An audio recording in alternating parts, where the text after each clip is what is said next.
Comme ils écoutaient ce discours, il ajouta une parabole, parce qu'il était près de Jérusalem, et que le peuple pensait que le royaume de Dieu allait bientôt paraître.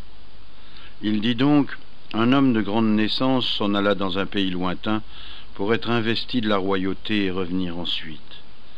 Ayant appelé 10 de ses serviteurs, il leur donna 10 talents et leur dit « Faites-les valoir jusqu'à ce que je revienne ».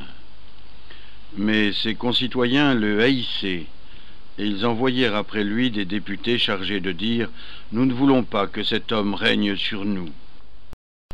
Quand il fut de retour, après avoir été investi de la royauté, il se fit appeler les serviteurs auxquels il avait donné l'argent pour savoir quel profit chacun en avait tiré.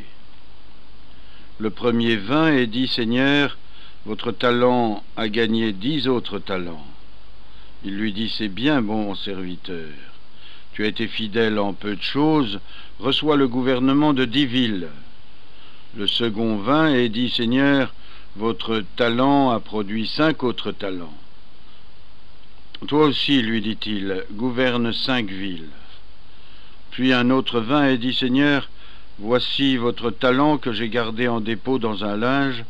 J'avais peur de vous parce que vous êtes un homme rigide. Vous retirez ce que vous n'avez pas déposé.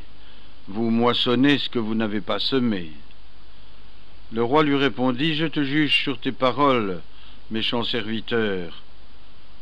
Tu savais que je suis un homme rigide, retirant ce que je n'ai pas déposé et moissonnant ce que je n'ai pas semé. Pourquoi donc n'as-tu pas mis mon argent à la banque? Et à mon retour je l'aurais retiré avec les intérêts. » Et il dit à ceux qui étaient là, « ôtez-lui son talent, et donnez-le à celui qui en a 10. » Seigneur, lui dirent-ils, il en a 10? Je vous le dis, à quiconque possède, on donnera, à celui qui n'a pas, on ôtera même ce qu'il a. Quant à ces gens qui me haïssent et n'ont pas voulu m'avoir pour roi, amenez-les ici, égorgez-les en ma présence. » Après ce discours, Jésus se mit à marcher en avant pour monter à Jérusalem.